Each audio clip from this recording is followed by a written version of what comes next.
Bismillahirrahmanirrahim. Assalamualaikum warahmatullahi wabarakatuh. Alhamdulillah nahmaduhu wa nasta'inuhu wa na'udzu billahi min shururi anfusina wa min sayyiati a'malina. May yahdihillahu fala mudilla lahu wa may yudlilhu fala hadiyalah. Asyhadu an la ilaha illallah wa asyhadu anna Muhammadan abduhu wa rasuluh. La nabiyya wa la rasula ba'dah. Amma ba'du. Teman-teman semuanya, bagaimana kabarnya? Kaifa halukum? Mudah-mudahan teman-teman semuanya berada dalam kesehatan dan mudah-mudahan semuanya masih bisa menjalankan ibadah saum ini dengan sempurna. Baik teman-teman semuanya, pada kesempatan kali ini Ustadz akan kembali bercerita tentang peristiwa yang sangat penting di dalam Islam. Kalau minggu kemarin Ustadz telah berkisah tentang perang Badar yang terjadi di bulan Ramadan ini, maka sekarang Ustadz juga akan bercerita tentang peristiwa yang terjadi juga di bulan Ramadan. Apa itu teman-teman? Ya, peristiwa penaklukan kota Mekah, atau yang lebih dikenal dengan peristiwa Fathul Makkah. Peristiwa Fathul Makkah. Jadi peristiwa Fathul Makkah ini terjadi di bulan Ramadan, seperti terjadinya perang Badar di bulan Ramadan. Teman-teman semuanya, awal terjadinya pembebasan kota Mekah atau yang dikenal tadi dengan Fathul Makkah berawal ketika tahun 6 Hijriah. Nabi Muhammad SAW beserta para sahabatnya ingin melaksanakan ibadah umroh ke Mekah. Namun ternyata niat baik itu, niat Nabi Muhammad SAW dengan para sahabatnya untuk melaksanakan ibadah di kota Mekah itu ditolak oleh kaum kafir Quraisy. Orang-orang kafir Quraisy tidak mau menerima kaum muslimin yang datang ke Mekah. Oleh sebab itu, maka terjadilah namanya perjanjian Hudaybiyah. Perjanjian antara kaum muslimin yang akan pergi beribadah ke Mekah dengan kaum kafir Quraisy yang berada di Mekah. Apa isi perjanjiannya? Salah satu atau di antara isi perjanjian Hudaybiyah adalah dilarang tahun itu, dilarang kaum muslimin untuk pergi ke Mekah dan boleh pergi ke Mekah di tahun berikutnya. Nah, itu poin yang pertama, dan poin yang paling penting adalah poin di mana dibolehkannya suku atau kabilah di Arab ini saling bersekutu dengan suku yang lainnya. Ketika itu ada dua suku yang berselisih, yaitu suku Bani Bakr dengan suku Bani Khaza'ah. Jadi di perjanjiannya itu boleh suku satu dengan yang lain atau yang lainnya bersekutu, saling bersekutu. Kemudian perjanjiannya tidak boleh membantu sekutunya untuk memerangi lawannya. Tidak boleh. Nah, itu salah satu atau beberapa di antara isi perjanjian Hudaybiyah.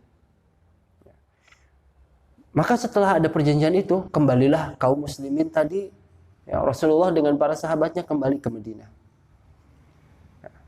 Setelah perjanjian itu, maka tadi dua suku yang sedang berselisih, yaitu suku Bani Bakar dengan suku Bani Khaza'ah tadi. Kalau suku Bani Bakar itu bersekutu dengan kaum kafir Quraisy yang ada di Mekah. Sementara kaum Bani Khaza'ah tadi bersekutu dengan kaum muslimin yang berada di Madinah.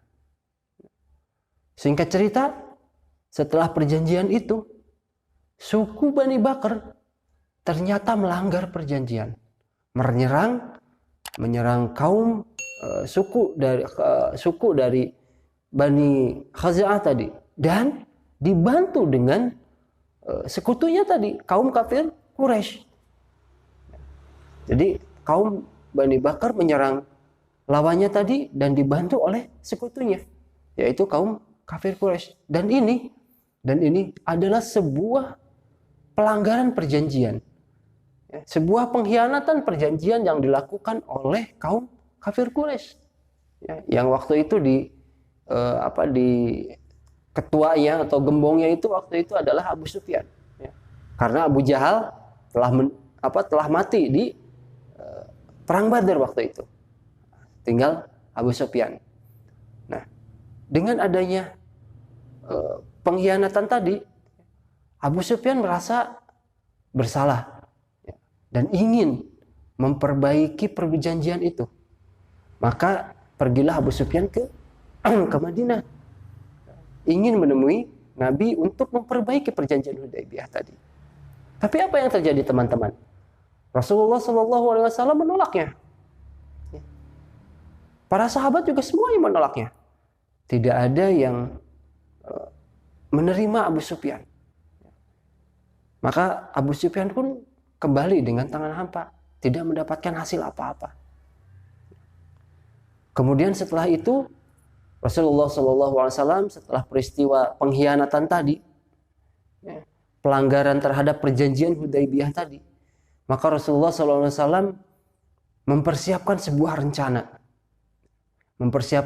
rencana yang sangat besar.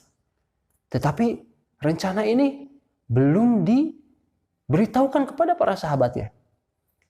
Beliau hanya meminta kepada istrinya Aisyah radhiyallahu anha untuk menyiapkan perbekalan karena beliau akan melakukan safar. Maka Aisyah pun menyiapkan perbekalannya.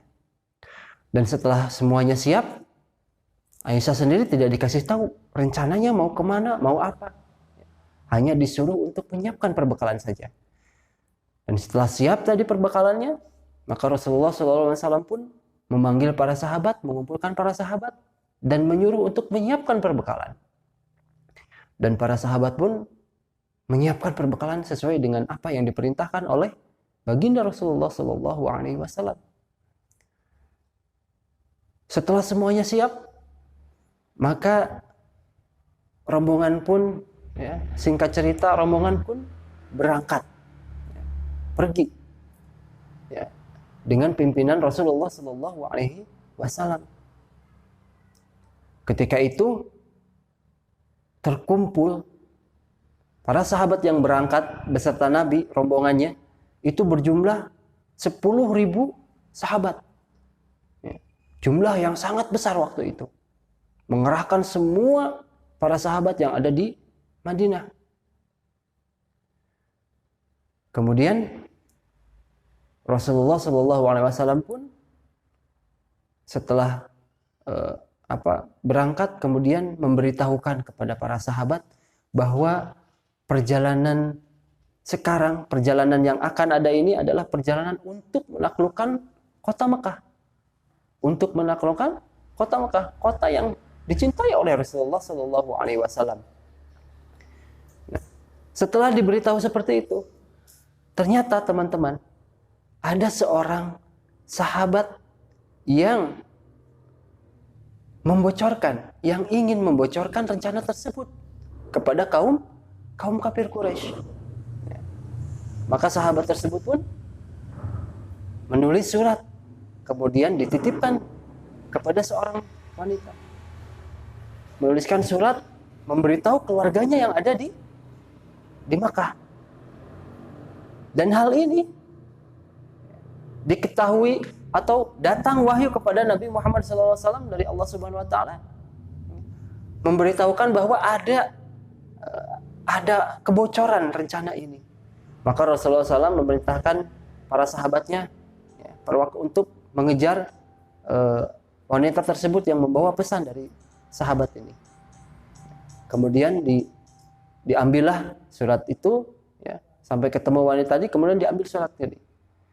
Kemudian sampai Umar berkata kepada Rasulullah, "Ya Rasulullah, izinkan aku untuk memenggal sahabat ini, ya, untuk memenggal kepala pengkhianat ini.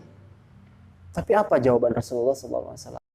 Rasulullah SAW berkata kepada Umar, wahai Umar, sesungguhnya sahabat ini adalah sahabat yang mengikuti perang Badar. Dan bahwa sesungguhnya Allah Subhanahu wa Ta'ala telah mengampuni seluruh dosa, seluruh kesalahan yang diperbuat oleh sahabat yang mengikuti perang Badar. Jadi Allah telah mengampuni seluruh dosa, ya, orang-orang yang mengikuti perang Badar. Subhanallah. Ini merupakan kelebihan, keutamaan yang diberikan oleh Allah Subhanahu wa Ta'ala kepada para sahabat yang mengikuti perang Badar. Dan sahabat yang ini tadi adalah salah satu sahabat yang mengikuti perang Badar. Oleh sebab itu Rasulullah SAW memaafkan sahabat ini. Ya. Teman-teman semuanya, singkat cerita, keesokannya Nabi Muhammad SAW beserta para sahabatnya langsung masuk ke kota Mekah. Rasulullah SAW membagi pasukannya menjadi 3 pasukan. Ada yang dari sebelah kanan, sebelah kiri, dan juga dari tengah. Ya. Masuk, dan Rasulullah SAW masuk tanpa perlawanan, tanpa ada yang melawan beliau, tanpa ada perlawanan dari kaum kafir Quraisy. Walaupun di satu riwayat dikatakan bahwa ada perlawanan, tidak ada perlawanan kecuali dari pasukan yang dipimpin oleh Khalid bin Walid. Tapi itu pun bisa diatasi oleh Khalid bin Walid. Maka Rasulullah SAW tadi masuk ke kota Mekah dan langsung menuju ke dalam Ka'bah. Dan ketika itu orang-orang kafir Quraisy pada ketakutan semuanya. Merasa cemas. Mau diapakan saya? Rasulullah SAW, apa yang dikatakan oleh Rasulullah SAW kepada kaum kafir Quraisy yang ada di Mekah? Rasulullah SAW bersabda, barang siapa yang masuk ke rumah Abu Sufyan, dia akan selamat. Barang siapa yang masuk ke rumah Allah, barang siapa yang memasuki rumah Allah, memasuki masjid ini, dia akan selamat. Dan barang siapa yang memasuki rumahnya, kemudian menutup pintunya, maka dia pun akan selamat. Masya Allah. Rasulullah SAW tidak serta-merta masuk ke kota Mekah kemudian membunuh, membantai penduduk yang tidak. Tapi Rasulullah SAW membebaskan orang-orang kafir Quraisy. Ya. Itulah teman-teman, Rasulullah SAW mempunyai sifat kasih sayang, sehingga penaklukan kota Mekah atau peristiwa Fathul Makkah ini menjadi peristiwa yang sangat penting. Kemudian ketika Rasulullah SAW memasuki kota Mekah, kemudian masuk ke dalam ke Masjidil Haram, ya, ke Masjidil Haram, beliau langsung memerintahkan untuk menghancurkan seluruh patung-patung, seluruh berhala yang ada di sekeliling Ka'bah. Karena pada waktu itu Ka'bah dikelilingi oleh banyak sekali berhala-berhala, patung-patung yang disembah oleh kaum kafir Quraisy. Maka Rasulullah SAW memerintahkan semuanya untuk dihancurkan. Maka semenjak saat itulah kota Mekah ini, ya, kota suci menjadi kota suci. Artinya suci dari kesyirikan, suci dari peribadatan kepada berhala-berhala. Itulah teman-teman peristiwa penting Fathul Makkah yang terjadi di bulan Ramadan ini.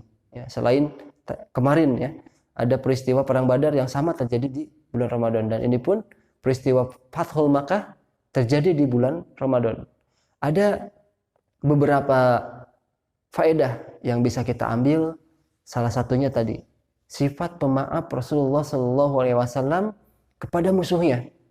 Walaupun Nabi Muhammad pernah disakiti oleh kaum kafir Quraisy, dihina, ya, sebelum beliau hijrah ke Madinah, beliau dihina, dicaci, ya, sampai beliau dikatakan sebagai orang gila.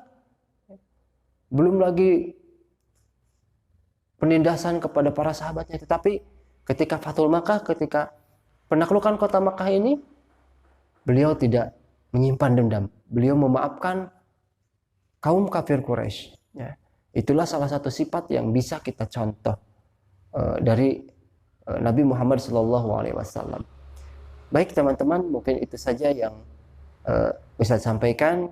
Mudah-mudahan teman-teman bisa mencontoh sifat Nabi Muhammad SAW di dalam kesabaran, di dalam kasih sayang, ya. Sifat yang bisa memaafkan kepada orang lain. Ya. Itu saja. Sekali lagi Ustaz mohon maaf, barangkali ada kesalahan dari Ustaz. Ya. Sampai berjumpa lagi di pertemuan yang akan datang. Subhanakallahumma wa bihamdika asyhadu an la ilaha illa anta astaghfiruka wa atubu ilaik. Wassalamualaikum warahmatullahi wabarakatuh.